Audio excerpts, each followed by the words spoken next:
Hi hello പത്തരമാറ്റ സീരിയലിൻ്റെ ഒരു അടിപൊളി എപ്പിസോഡിലേക്ക് എല്ലാവർക്കും സ്വാഗതം. അങ്ങനെ പുതിയ രൂപത്തിലും ഭാവത്തിലും ഒക്കെ ജലജ വന്നിരിക്കുകയാണ് കേട്ടോ.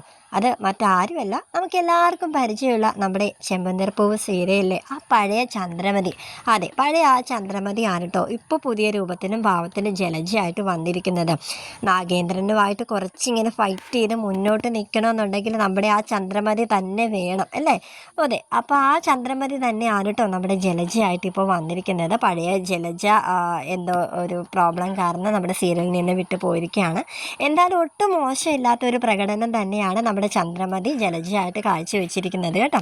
അപ്പോൾ നമുക്ക് സ്റ്റോറിയിലേക്ക് പോകാം. നമ്മുടെ ചാനൽ ആദ്യമായിട്ടാണ് കാണുന്നതെങ്കിൽ എല്ലാവരും ഒന്ന് സബ്സ്ക്രൈബ് ചെയ്ത് സപ്പോർട്ട് ചെയ്തേക്കണേ. പിന്നെ വീഡിയോ കാണുന്നവരെ ലൈക്കും ഹൈപ്പും ചെയ്ത് സപ്പോർട്ട് ചെയ്തേക്കണം കേട്ടോ. സത്യത്തിൽ 10-20 വർഷം മുമ്പ് അനന്തപുരി തറവാട്ടിൽ എന്താണ് സംഭവിച്ചത്? നാഗേന്ദ്രൻ്റെ ഭാഗത്ത് തെറ്റുണ്ടായിട്ട് തന്നെ ആണോ മുത്തശ്ശൻ അനന്തപുരി തറവാട്ടിൽ നിന്ന് അദ്ദേഹത്തെ പുറത്താക്കിയത്? ജലജയ്ക്കും നാഗേന്ദ്രനും ഇടയിൽ എന്താണ് സംഭവിച്ചത് എന്നുള്ള കാര്യങ്ങളൊക്കെ കണ്ടുപിടിക്കാനായിട്ട് ആദർശും നയനയും ഇറങ്ങി പുറപ്പെട്ടിട്ട് ദിവസങ്ങളായിട്ടോ.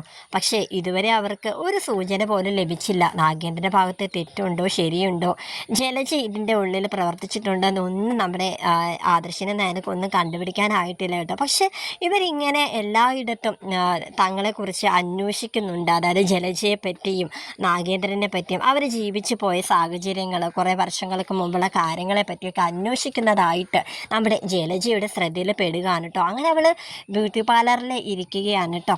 അപ്പോൾ അവിടെ കൂട്ടുകാരികൾ തന്നെ പറയുന്നുണ്ട്, ഇന്ന പോലെ ആദർശും നയനയും നിന്നെക്കുറിച്ചും നാഗേന്ദ്രനെക്കുറിച്ചും ഞങ്ങളോട് തിരക്കി വന്നിരുന്നു എന്നുള്ള കാര്യവും, നാഗേന്ദ്രനുമായിട്ട് നീ എങ്ങനെയായിരുന്നു, പിന്നെ നിങ്ങളുടെ ആ സമയത്തെ നിങ്ങളുടെ പ്രണയം നിങ്ങൾ തമ്മിൽ കണ്ടുമുട്ടിയത്, അതിനെക്കുറിച്ചൊക്കെ തിരക്കിയായിരുന്നു എന്നൊക്കെ ഇങ്ങനെ ജലജയോട് സംസാരിക്കുകയാണ് കേട്ടോ. അങ്ങനെ ജലജ അവിടുന്ന് എന്നെ കലിപ്പിച്ചിങ്ങനെ ഇറങ്ങുകയാണ്. അപ്പോൾ കൂട്ടുകാരികൾ ചോദിക്കുന്നുണ്ട്, നീ ഇതെന്താ പെട്ടെന്ന് ഇറങ്ങുവാണോ എന്ന് ചോദിക്കുമ്പോൾ, എനിക്ക് വീട്ടിൽ ചെന്നിട്ട് കാര്യമുണ്ടെന്ന് പറഞ്ഞ് അവൾ ദേഷ്യത്തോടെ അവൾ കാറിൽ കയറി അനന്തപുരി തറവാട്ടിലോട്ട് വന്ന് നിൽക്കുകയാണ് കേട്ടോ. ഭയങ്കര ദേഷ്യത്തോടെ എടി നയനെ എന്ന് വിളിച്ചോണ്ടാണ് കേട്ടോ അവൾ അകത്തോട്ട് കയറി ചെല്ലുന്നത്. ആ ഒരു വിളി കേട്ടിട്ട് മുത്തശ്ശനും മുത്തശ്ശിയും തന്നെ കിടുങ്ങി ഇങ്ങനെ നിൽക്കുകയാണ്. വേറൊന്നുമല്ല, ഇത്രയും നാൾ ജലജ ഒരു പത്തി താഴ്ത്തിയുള്ള ആ ഒരു പിന്നെ രീതിയിലായിരുന്നു ആ വീട്ടിൽ നിന്നിട്ടുണ്ടായിരുന്നത്. വേറൊന്നുമല്ല, അബിയുടെയും കുറേ കാര്യങ്ങളൊക്കെ അനന്തപുരി തറവാട്ടിലുള്ള മിക്കവർക്കും, കാരണം അനഘയായിട്ടുള്ള കാര്യങ്ങളെക്കുറിച്ചൊക്കെ എല്ലാവരും അറിഞ്ഞ ആ ഒരു സംഭവത്തെ തുടർന്ന് നമ്മുടെ ജലജ സത്യം പറഞ്ഞ ഒന്ന് വാവിട്ട് ഒന്ന് ഒരക്ഷരം പോലും ആ വീട്ടിൽ മിണ്ടുന്നില്ലായിരുന്നു. അടുക്കളയിലെ കാര്യങ്ങളൊക്കെ നോക്കിയിട്ട് ഒരു ഒതുങ്ങിക്കൂടുന്ന ഒരു ടൈപ്പിലോട്ട് മാറിക്കൊണ്ടിരിക്കുന്ന ആ ജലജ ഒച്ച ഉയർത്തി നയനെ എന്ന് വിളിച്ചുകൊണ്ട് അകത്തോട്ട് കയറുമ്പോൾ എല്ലാവരും സത്യം പറഞ്ഞ അമ്പരന്നിങ്ങനെ നോക്കാൻ കേട്ടോ. അങ്ങനെ നയനയാണെങ്കിൽ മുറിയിൽ നിന്ന് വരുന്നുണ്ട്. എൻ്റെ അമ്മായി എന്നെ വിളിച്ചു എന്ന് പറഞ്ഞ് ചോദിച്ചിങ്ങനെ വരുമ്പോഴത്തേക്കും മുത്തശ്ശനും പറഞ്ഞു, നീ അതിനെ നയനമോളെ ഇങ്ങനെ കിടന്ന് അലറി വിളിക്കേണ്ട കാര്യം എന്താ ഇങ്ങനെ ചോദിക്കാൻ കേട്ടോ. അപ്പോൾ ജലജ മുത്തശ്ശിയോടും പറയുന്നുണ്ട്, ഞാനിപ്പോൾ പറയാൻ പോകുന്ന കാര്യം കേട്ടാൽ മുത്തശ്ശിയും തന്നെ ഇവളെ വഴക്ക് പറയും എന്ന് പറയാണ്. അതെന്താ, അവൾ അതിന് മാത്രം എന്ത് കുറ്റമാണ് നയനമോള് ചെയ്തത് എന്ന് പറയുമ്പോഴത്തേക്കും ജലജ പറയാണ്, ഇവക്ക് എന്ത് കാര്യം ഇരിക്കുന്നു, എൻ്റെയും നാഗേന്ദ്രൻ്റെയും പഴയ ഭൂതകാലത്തെക്കുറിച്ച് അന്വേഷിച്ച് എൻ്റെ കൂട്ടുകാരികളുടെ അടുത്തേക്കൊക്കെ ചെല്ലാനായിട്ടെന്ന് പറയാണ് കേട്ടോ.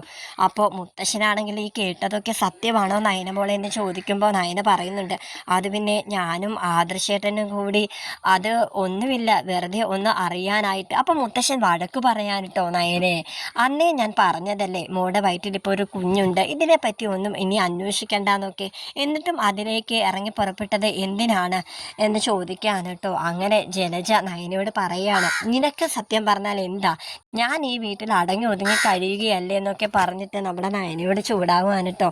ഇപ്പോൾ നിൻ്റെ വയറ്റിൽ ഒരു കുഞ്ഞുണ്ടെന്നുള്ളൊരു വിചാരം പോലും ഇല്ലാതെയാണല്ലോ നീ ഇപ്പോൾ പെരുമാറിക്കൊണ്ടിരിക്കുന്നത്, നിനക്ക് എന്ത് കാര്യം, ഞങ്ങളുടെ കാര്യത്തിൽ ഇടപെടാനൊക്കെ ആയിട്ട് പറഞ്ഞ നയനെ ഒരുപാട് ശകാരിക്കുന്നുണ്ട് കേട്ടോ. മുത്തശ്ശൻ്റെ അവസാനം മതി, ഇനി ഇതിനെപ്പറ്റിയുള്ള സംസാരമൊന്നും വേണ്ട, നയനമോളെ പറഞ്ഞതൊക്കെ കേട്ടല്ലോ, ഇനി മേലെ ഇനി ആ ഒരു കാര്യത്തെ പറ്റി മോൾ അന്വേഷണം ഒന്നും നടത്തണ്ടെന്ന് പറഞ്ഞ് നയനെ വഴക്ക് പറയുകയാണ്. പക്ഷേ ജലജയുടെ കലി അടങ്ങുന്നില്ല കേട്ടോ. അവൾ ഉടനെ തന്നെ അബീനെ വിളിച്ചു വരുത്തുന്നുണ്ട്.